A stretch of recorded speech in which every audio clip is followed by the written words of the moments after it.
आप देख रहे हैं कर्तव्य एवं निष्ठा का बयान, साहित्य और संस्कृति का बयान, समता की आवाज बयान टीवी।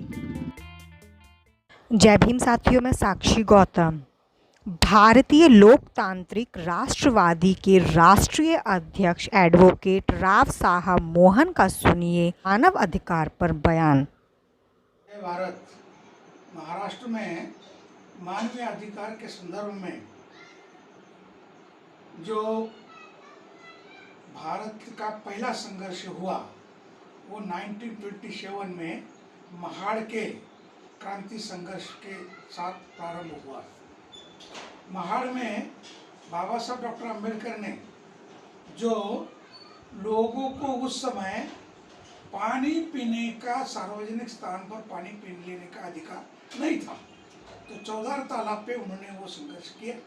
और उस समय उन्होंने जो बात रखी, उन्होंने कहा कि ये मानवीय अधिकार का जो संघर्ष है ये फ्रांस रिवॉल्यूशन के साथ कंपेयर किया जा सकता है। ये फ्रांस रिवॉल्यूशन के कम नहीं है, क्योंकि ये मानवीय अधिकार की भारत की लड़ाई है। ये भारत की लड़ाई मानवीय अधिकार की प्रारंभ करने के बाद उन्होंने इस लड़ाई को किस तरह अंजाम दिया जाएगा इसकी नीति भी बताई। उन्होंने कहा कि ये जो मानवीय अधिकार से यहाँ का लोग अछूत वर्ग वंचित है, क्योंकि इनको पानी लेने का भी अधिकार नहीं है। लेकिन ये जो मानवीय अधिकार से वंचित रखने की अछूतापन की बीमारी है, ये बीमारी तब खत्म होगी क्योंकि ये चार सर्कल में है। ये टच करने की पाबंदी, मिलने की पाबंदी, साथ में रोटी खाने की पाबंदी और बेटी की पाबंदी, यानी कि एक कास्ट की बेटी दूसरे कास्ट को नहीं दी जाती।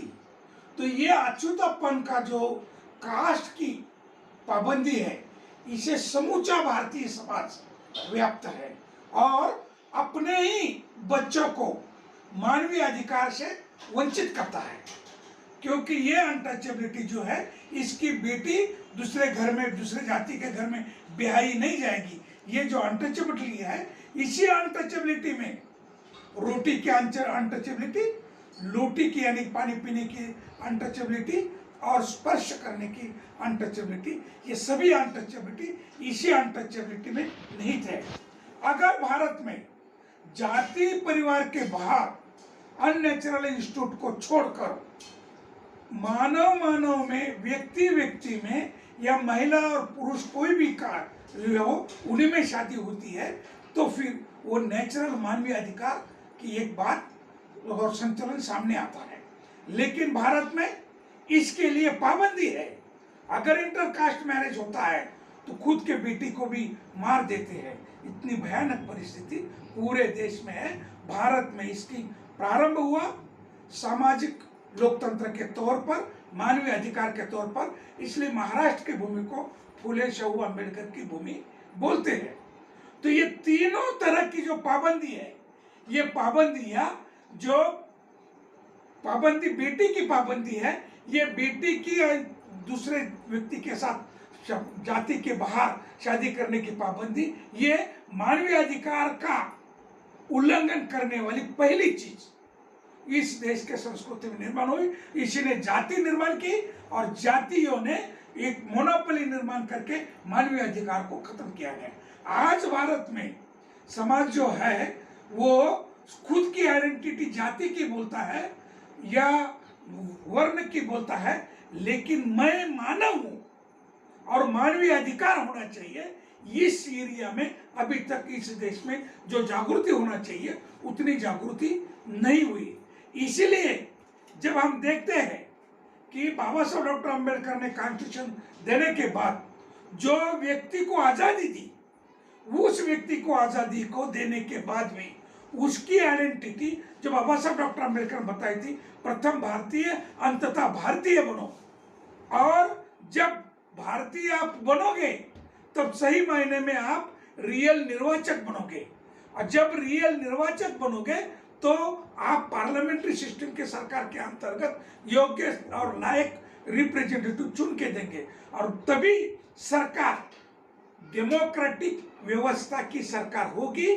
जब आप भारतीय बनोगे तो डेमोक्रेटिक सोसाइटी का संचालन होगा, डेमोक्रेटिक सरकार होगी, और डेमोक्रेटिक सरकार ही मानवीय अधिकार की सुरक्षा कर सकती है, मानवीय अधिकार प्रदान कर सकती है। इसलिए हमने ये ध्यान में रखना पड़ेगा कि भारत में और खास करके महाराष्ट्र में भी जो मानवीय अधिकार की बात है उसमें तीनों पाबंदियां तो खत्म हो गई। मिलने की पाबंदी खत्म हो गई, साथ में खाना खाने की पाबंदी खत्म हो गई, रोटी की पानी पीने की पाबंदी खत्म हो गई, मगर आज भी बेटी की पाबंदी बरकरार है, जाति की आइडेंटिटी बरकरार है।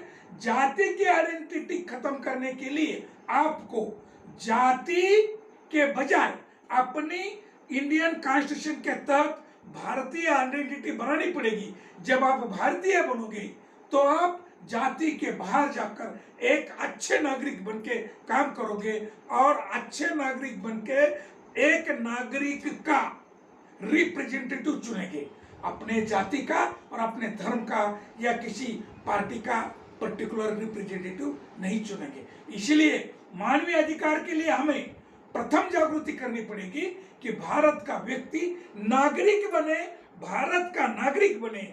जब तक ये भारत का नागरिक नहीं बनता और जाति के आइडेंटिटी से मुक्त नहीं होता, तब तक व्यक्ति अपने बहू बेटियों को भी मानवीय अधिकार प्रदान नहीं कर सकता।